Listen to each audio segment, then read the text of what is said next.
ओम शांति। हमारा बाबा का पुराना चैनल जिस पर सेवा चलती थी वह डिलीट हो चुका है, इसलिए अब इस नए चैनल से सेवा प्रारंभ की है। इस चैनल को सब्सक्राइब करें। ओम शांति। ओम शांति। Good morning. 9 जनवरी 2022। मीठे मीठे बाबा के मीठे मीठे महावाक्य हम मीठे मीठे बच्चों के लिए। आज संडे है, रिवाइज कोर्स है 21/12/89 89।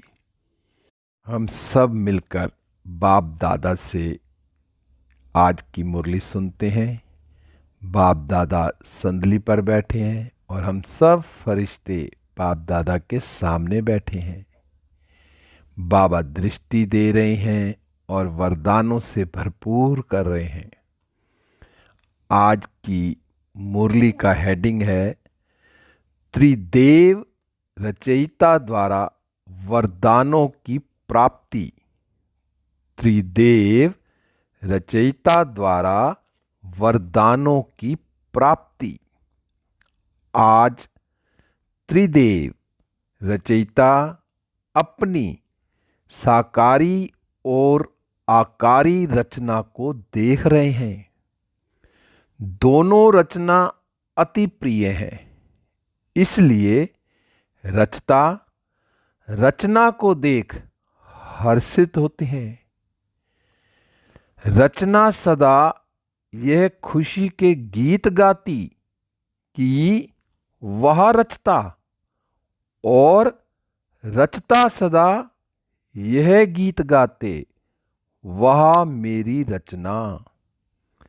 रचना प्रिय है, जो प्रिय होता है उसको सदा सब कुछ देकर संपन्न बनाते हैं।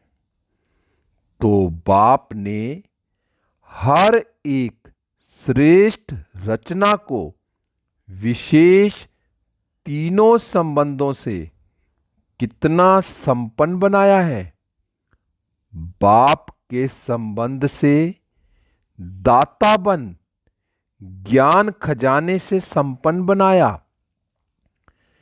शिक्षक रूप से भाग्य विधाता बन अनेक जन्मों के लिए भाग्यवान बनाया। सतगुरु के रूप में वरदाता बन वरदानों से झोली भर देते। यह है अविनाशी स्नेह व प्यार। प्यार की विशेषता यही है, जिससे प्यार होता है उसकी कमी अच्छी नहीं लगेगी। कमी को कमाल के रूप में परिवर्तन करेंगे। बाप को बच्चों की कमी सदा कमाल के रूप में परिवर्तन करने का सदा शुभ संकल्प रहता है। प्यार में बाप को बच्चों की मेहनत देखी नहीं जाती। कोई मेहनत आवश्यक हो तो करो, लेकिन ब्राह्मण जीवन में मेहनत करने की आवश्यकता ही नहीं है, क्योंकि दाता विधाता और वरदाता तीनों संबंधों से इतने संपन्न बन जाते हो, जो बिना मेहनत रूहानी मौज में रह सकते हो। वर्षा भी है, पढ़ाई भी है और वरदान भी हैं। जिसको तीनों रूपों से प्राप्ति हो, ऐसे सर्व प्राप्ति वाली आत्मा को मेहनत करने की क्या आवश्यकता है। कभी वर्षे के रूप में व बाप को दाता के रूप में याद करो, तो रूहानी अधिकारीपन का नशा रहेगा। शिक्षक के रूप में याद करो तो गॉडली स्टूडेंट अर्थात भगवान के स्टूडेंट हैं, इस भाग्य का नशा रहेगा। सतगुरु हर कदम में वरदानों से चला रहा है। हर कर्म में श्रेष्ठ मत वरदाता का वरदान है। जो हर कदम श्रेष्ठ मत से चलते हैं उसको हर कदम में कर्म की सफलता का वरदान सहज, स्वतः और अवश्य प्राप्त होता है। सतगुरु की मत श्रेष्ठ गति को प्राप्त कराती है। गति सदगति को प्राप्त कराती है। श्रेष्ठ मत और श्रेष्ठ गति अपने स्वीट होम अर्थात गति और स्वीट राज्य अर्थात सदगति, इसको तो प्राप्त करते ही हो, लेकिन ब्राह्मण आत्माओं को और विशेष गति प्राप्त होती है।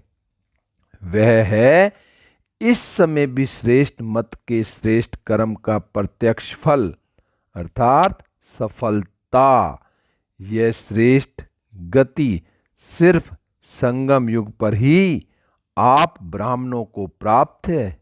इसलिए कहते हैं जैसी मत वैसी गत। वो लोग तो समझते हैं मरने के बाद गति मिलेगी, इसलिए अंत मति सो गति कहते हैं। लेकिन आप ब्राह्मण आत्माओं के लिए इस अंतिम मरजीवा जन्म में हर कर्म की सफलता का फल अर्थात गति प्राप्त होने का वरदान मिला हुआ है। वर्तमान और भविष्य सदा गति सदगति है। बाबा ने कहा वर्तमान और भविष्य सदा गति सदगति है ही है। भविष्य की इंतजार में नहीं रहते हो। संगम युग की प्राप्ति का यही महत्व है। अभी अभी कर्म करो और अभी अभी प्राप्ति का अधिकार लो। इसको कहते हैं एक हाथ से दो, दूसरे हाथ से लो। कभी मिल जाएगा वह भविष्य में मिल जाएगा। यह दिलासे का सौदा नहीं है, परंतु दान महापुण्य ऐसी प्राप्ति है। इसको कहते हैं झटपट का सौदा। भक्ति में इंतजार करते रहो, मिल जाएगा मिल जाएगा। भक्ति में है कभी और बाप कहते हैं अभी लो। आदि स्थापना में भी आपकी प्रसिद्धता थी कि यहाँ साक्षात्कार झटपट होता है और होता भी था। तो आदि से झटपट का सौदा हुआ। इसको कहते हैं रचता का रचना से सच्चा प्यार। सारे कल्प में ऐसा प्यार कोई हो ही नहीं सकता। कितने भी नामी ग्रामी प्यारे हो, लेकिन यह है अविनाशी प्यार और अविनाशी प्राप्ति। तो ऐसा प्यारा कोई हो ही नहीं सकता। इसलिए बाप को बच्चों की मेहनत पर रहम आता है। वरदानी सदा वर्षे के अधिकारी कभी मेहनत नहीं कर सकते। भाग्य विधाता शिक्षक के भाग्यवान बच्चे सदा पास विद ऑनर होते हैं। ना फेल होते हैं, ना कोई व्यर्थ बात फील करते हैं। मेहनत करने के दो, बाबा ने कहा मेहनत करने के कारण दो ही हैं। या तो माया के विघ्नों से फेल हो जाते व संबंध संपर्क में, चाहे ब्राह्मणों के चाहे अज्ञानियों के, दोनों संबंधों में कर्म में आते छोटी सी बात में व्यर्थ फील कर देते हैं, जिसको आप लोग फ्लू की बीमारी कहते हो। फ्लू क्या करता है? एक तो शेकिंग अर्थात हलचल होती है, उसमें शरीर हिलता है और यह आत्मा की स्थिति हिलती है, मन हिलता है और मुख कड़वा हो जाता है। यहां भी मुख से कड़वे बोल बोलने लग पड़ते हैं। और क्या होता है? कभी सर्दी कभी गर्मी चढ़ जाती है। यहां भी जब फीलिंग आती है तो अंदर जोश आता है, गर्मी चढ़ती है। इसने यह क्यों कहा, यह क्यों किया, यह जोश है, अनुभवित तो हो ना। और क्या होता है? खाना पीना कुछ अच्छा नहीं लगता है। यहां भी कोई अच्छी ज्ञान की बात भी सुनाएंगे तो भी उनको अच्छी नहीं लगेगी। आखिर रिजल्ट क्या होती? कमजोरी आ जाती है। यहां भी कुछ समय तक कमजोरी चलती है। इसलिए ना फेल हो ना फील करो। बाप दादा श्रेष्ठ मत देते हैं, शुद्ध फीलिंग रहे। मैं सर्वश्रेष्ठ अर्थात कोटों में कोई आत्मा हूं। मैं देव आत्मा, महान आत्मा, ब्राह्मण आत्मा, विशेष पाठधारी आत्मा हूं। इस फीलिंग में रहने वाले को व्यर्थ फीलिंग का फ्लू नहीं होगा। इस शुद्ध फीलिंग में रहो। जहां शुद्ध फीलिंग होगी वहां अशुद्ध फीलिंग नहीं हो सकती। तो फ्लू की बीमारी से अर्थात मेहनत से बच जाएंगे और सदा स्वयं को ऐसा अनुभव करेंगे कि हम वरदानों से पल रहे हैं, वरदानों से आगे उड़ रहे हैं, वरदानों से सेवा में सफलता पा रहे हैं। मेहनत अच्छी लगती है, वह मेहनत की आदत पक्की हो गई है। मेहनत अच्छी लगती, वह मौज में रहना अच्छा लगता है। कोई कोई को मेहनत के काम बगैर और कोई काम अच्छा नहीं लगता है। उनको कुर्सी पर आराम से बिठाएंगे तो भी कहेंगे हमको मेहनत का काम दो। यह तो आत्मा की मेहनत है और आत्मा 63 जन्म मेहनत कर थक गई है। 63 जन्म ढूंढते रहे ना, किसको ढूंढने में मेहनत लगती है ना, तो थके हुए पहले ही हो। 63 जन्म मेहनत कर चुके हो, अब एक जन्म तो मौज में रहो। 21 जन्म तो भविष्य की बात है, लेकिन यह एक जन्म विशेष है। मेहनत और मौज दोनों का अनुभव कर सकते हो। भविष्य में तो वहां यह सब बातें भूल जाएंगी। मजा तो अभी है। दूसरे मेहनत कर रहे हैं, आप मौज में हो। अच्छा, टीचर्स ने भक्ति की है? बाबा पूछ रहे हैं कितने जन्म भक्ति की है? इस जन्म में तो नहीं की है ना। आपकी भक्ति पहले जन्म में पूरी हो गई। कब से फिर भक्ति शुरू की? किसके साथ शुरू की? ब्रह्मा बाप के साथ साथ आपने भी भक्ति की है। कौन से मंदिर में की? तो भक्ति की भी आदि आत्माएं हो और ज्ञान मार्ग की भी आदि आत्माएं हो। आदि की भक्ति में अव्यभिचारी भक्ति होने कारण भक्ति का आनंद सुख उस समय के प्रमाण कम नहीं हुआ। वह सुख और आनंद भी अपने स्थान पर श्रेष्ठ रहा। भक्त माला में आप हो। बाबा पूछ रहे हैं भक्त माला में आप हो। जब भक्ति आपने शुरू की तो भक्त माला में नहीं हो। फिर पूछा बाबा ने डबल फॉरनर्स भक्तमाला में थे?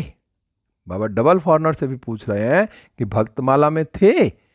भक्त बने या भक्तमाला में थे? अभी सब सोच रहे हैं कि हम थे व नहीं थे। विजय माला में भी थे, भक्तमाला में भी थे। पुजारी तो बने लेकिन भक्तमाला में थे। भक्तमाला अलग है।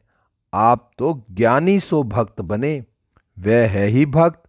तो भक्तमाला और ज्ञानियों की माला में अंतर है। ज्ञानियों की माला है विजय माला, और जो सिर्फ भक्त हैं, ऐसे नौंदा भक्त जो भक्ति के बिना और बात सुनना ही नहीं चाहते, भक्ति को ही श्रेष्ठ समझते हैं, तो भक्त माला अलग है, ज्ञान माला अलग है। भक्ति जरूर की, लेकिन भक्त माला में नहीं कहेंगे, क्योंकि भक्ति का पाठ बजाने के बाद आप सबको ज्ञान में आना है। वह नौंदा भक्त हैं और आप नौंदा ज्ञानी हो। आत्मा में संस्कारों का अंतर है। भक्त माना सदा मंगता के संस्कार होंगे। मैं नीच हूँ, बाप ऊंचा है, यह संस्कार होंगे। वह रॉयल भिखारी हैं और आप आत्माओं में अधिकारीपन के संस्कार हैं। इसलिए परिचय मिलते ही अधिकारी बन गए, समझा। भक्तों को भी कोई जगह दो ना। बाबा ने कहा भक्तों को भी कोई जगह दो ना, दोनों में आप आएंगे क्या। उन्हों का भी आधा कल्प है, आपका भी आधा कल्प है। उन्हों का भी गायन माला में आना ही है, फिर भी दुनिया वालों से तो अच्छे हैं। और तरफ तो बुद्धि नहीं है ना, बाप की तरफ ही है। शुद्ध तो रहते हैं, पवित्रता का फल मिलता है, गायन योग्य होने का।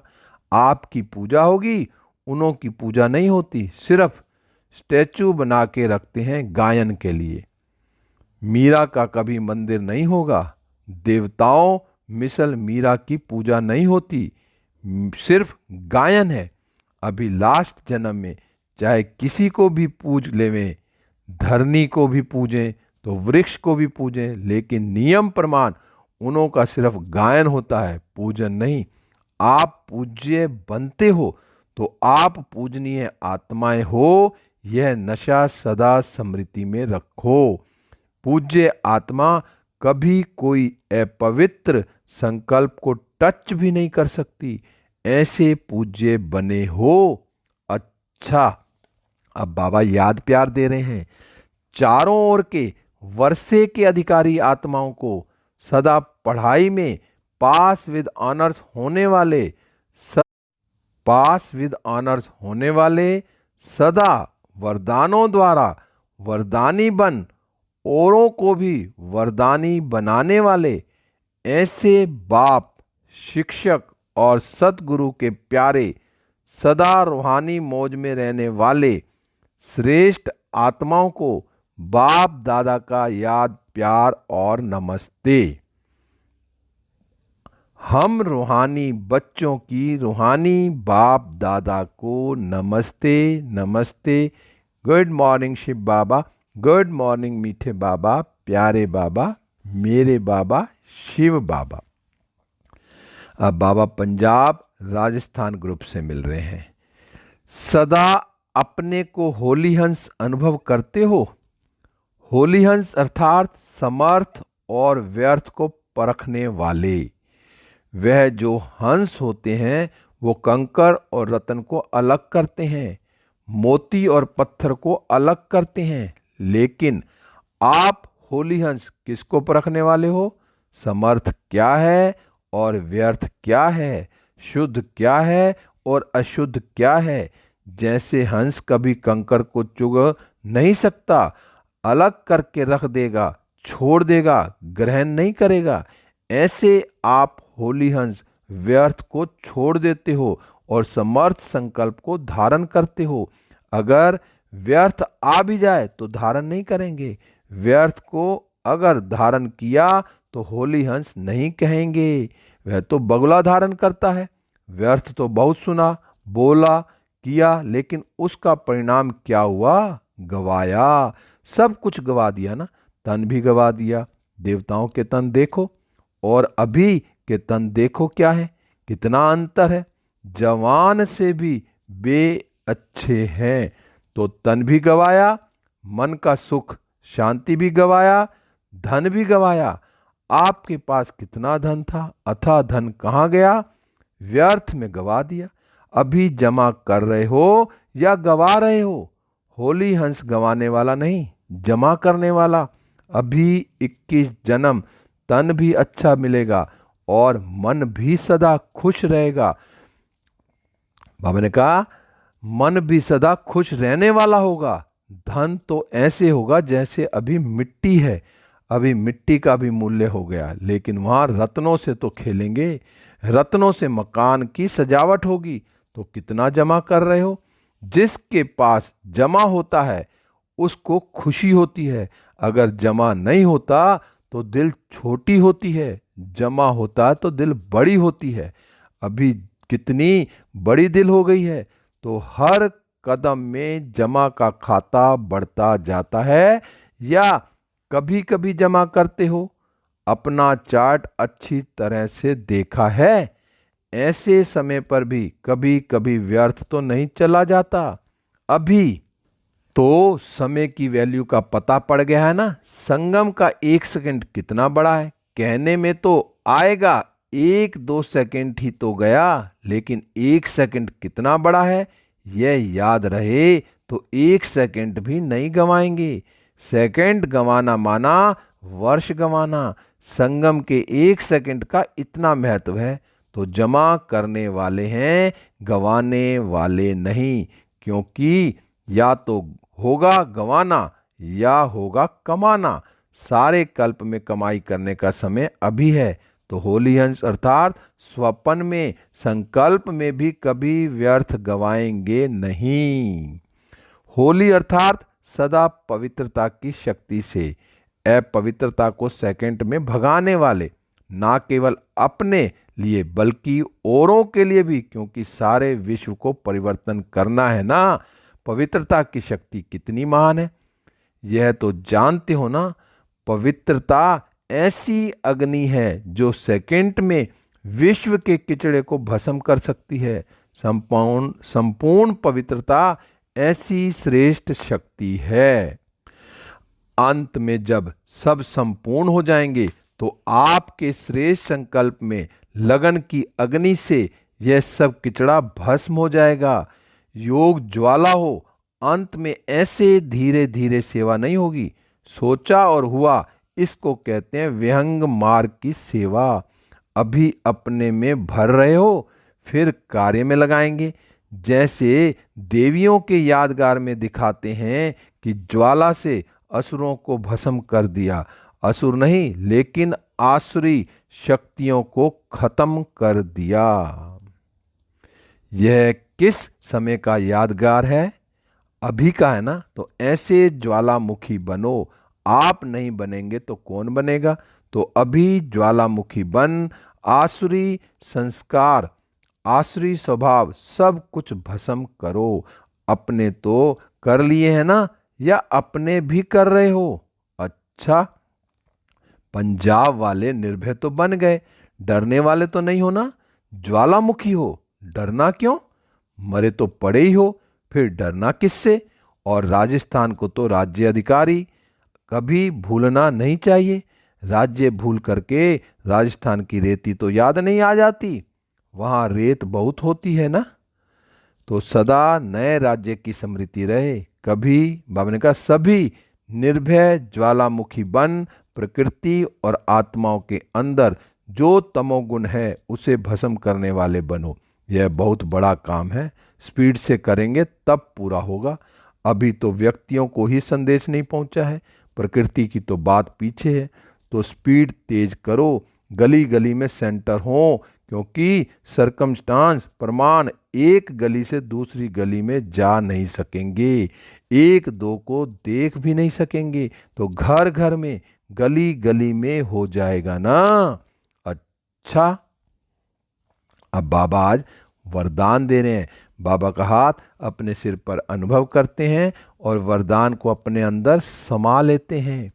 बाबा ने कहा चलन और चेहरे द्वारा पुरुषोत्तम स्थिति का साक्षात्कार कराने वाले ब्रह्मा बाप समान भव। चलन और चेहरे द्वारा पुरुषोत्तम स्थिति का साक्षात्कार कराने वाले ब्रह्मा बाप समान भव। विस्तार है, जैसे ब्रह्मा बाप साधारण तन में होते भी सदा पुरुषोत्तम अनुभव होते थे। साधारण में पुरुषोत्तम की झलक देखी। ऐसे फॉलो फादर करो। कर्म भल साधारण हो लेकिन स्थिति महान हो। चेहरे पर श्रेष्ठ जीवन का प्रभाव हो। जैसे लौकिक रीति में कई बच्चों की चलन और चेहरा बाप समान होता है, यहाँ चेहरे की बात नहीं लेकिन चलन ही चित्र है। हर चलन से बाप का अनुभव हो। ब्रह्मा बाप समान पुरुषोत्तम स्थिति हो तब कहेंगे बाप समान।